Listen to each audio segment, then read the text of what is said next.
Your host, John MacDonald. Hello and welcome. We are visiting today with Representative Jessica Karjala. Welcome. Thank you. Let me ask you first to tell us a little bit about your district. This is your first term in the legislature. Yes. Tell us about your district and kind of your thoughts on the 2015 session wrapping up. Sure. Well, my House district runs pretty much right through the center of Billings. I describe it as a long, narrow, amorphous strip that runs from the hospital corridor all north of 6th Avenue North and Grand and runs over to just east of Reberg Lane. Okay. And it's south of the Rims, south of Rimrock. Okay. Tell me a little bit about your impressions on your first session in the legislature, what it was like. Was it what you expected it to be? It was and it wasn't. So the learning curve, as I was being prepped, was that there's a lot to learn. You go to training and you're hearing about the laws and vetting the bills, and you're thinking, I may or may not understand this, but that was the easy part of it. Mm-hmm. The harder part of it, the steeper learning curve, was the politics within the politics, or maybe some of the strategies that we might use in a committee or on the floor. So what I was expecting to learn was fine. That was the easier part of it, vetting the bills. What I didn't understand was some of the more insight information. Right. But it was a great experience because it was a landmark session. And to be able to participate in the passage of Medicaid expansion, to me, after having worked with Social Security, Medicaid, Medicare as a disability advocate for years, was very rewarding on a personal level, having worked and served with the folks that needed that care so badly. Mm-hmm. But then also to be able to hear the dark water money bills, serving on State Administration and Veterans Affairs Committee, and to see one of those passed. On top of that, to cap it all off with the water compact, it was an epic experience for a first-term legislator. Yeah. A good session to have as your first one. Good learning experience. Absolutely, a good one to have under my belt. And as everybody knows, it's not over after 90 days. There's interim committees, and you serve on Health and Human Services Interim Committee. What are some of the issues that you will be looking at and trying to figure out during the interim? So the Children and Families and Health and Human Services Interim Committee has placed priority on Alzheimer's and dementia issues with our baby boomers, burgeoning services and infrastructure as far as health care and residence provision for those folks. It's become a priority to study those, determine what the impact is going to be, what types of services, and probably further down the road what kinds of budgeting needs we're going to have, because as it is right now, we're not probably going to be able to meet the need.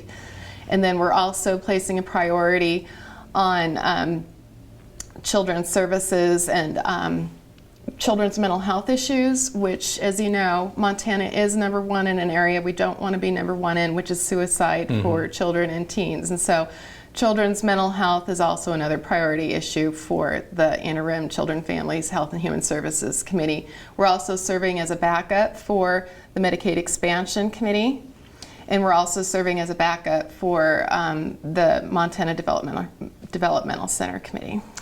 Another issue related to the work that you've done on children's issues is with Child Protective Services and creation of a ombudsman program. Talk a little bit about what that is and where we ended up with that. Sure.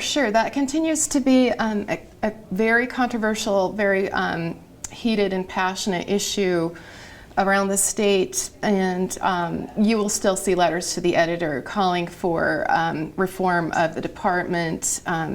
A lot of people have some really strong emotions about the Children and Family Services Department, but during the session I think it's important for people to know that we're able to pass some legislation that put more funding into two more ombudsman's positions, which are kind of, and I may get this wrong, but I would describe it in layman's terms as a mediary between the Attorney General's office and the Health and Human Services Department, where these folks can hear any types of concerns, any types of complaints, and so it's the ombudsman will operate in the capacity of an oversight position, and where we only had one person, they weren't meeting the capacity of the issues, and so of course there were continuing problems. However, I think it's important for folks to know that I think that the passage of the legislation and the funding for 2 more positions and having the Attorney General's office more engaged, and to the credit of our Director of Health and Human Services, Director Opper, he welcomed that. He wants to operate on a level of transparency and be able to bring some more collaborative effort to taking on the challenge of our child care services. And that bill passed both houses and was signed by the governor? It did. Okay. It did. And you had one other issue that I wanted to visit with you about. One of the bills, one of kind of your key issue bills. Tell folks what that was and where it's at. So as a freshman legislator, first-term legislator, it's difficult for folks to ask you to carry a bill. They don't know whether or not you're even going to win your election when they're developing the language of the bill. So more senior legislators tend to carry bills for agencies. So coming in, it didn't matter because I had an idea bill. In the 2009 session, I helped on policy for Senate Bill 119, which created a Medicaid buy-in for people who have disabilities who also want to earn an income. And what that did was allow people to keep their Medicaid services. And the reason they wanted to do that was because Medicare and private insurers don't provide the types of services that Medicaid does. So say if someone needs someone to come into their home and care for them, what Medicaid does is cover that HAB aide to come in and help them cook, clean, shower, etc. And without that, those folks wouldn't be able to go to work. So as it was before we passed the Medicaid buy-in, people were put in the position of either earning an income or having their Medicaid coverage, but they couldn't have both. So the buy-in was fantastic. However, I was really frustrated with the passage because it held their resource limits to a cap of $8,000 and $12,000 for a single and a couple.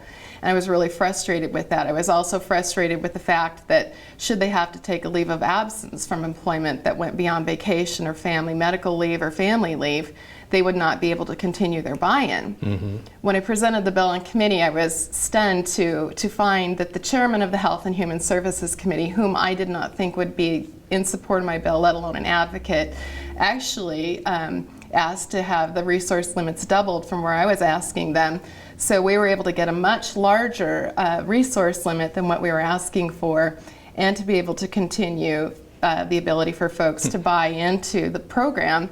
And as a first-term legislator, I didn't understand how uncommon it was for a freshman bill to hit the floor as the legislator's idea bill to pass almost unanimously. Right. So on second reading it passed unanimously. I think 1 or 2 people had to dissent to not let a freshman legislator get too full of themselves, but it also passed the Senate floor and was signed into law by the governor. One of the pleasant surprises, I suppose, too. It was. Representative, I really appreciate you stopping by and visiting with us today. We have been talking with Representative Jessica Karjala. I want to thank you again for taking a little time to visit. Thanks, John. Thank you very Charter much. Local Edition has been an exclusive presentation of Charter Communications, providing original programming.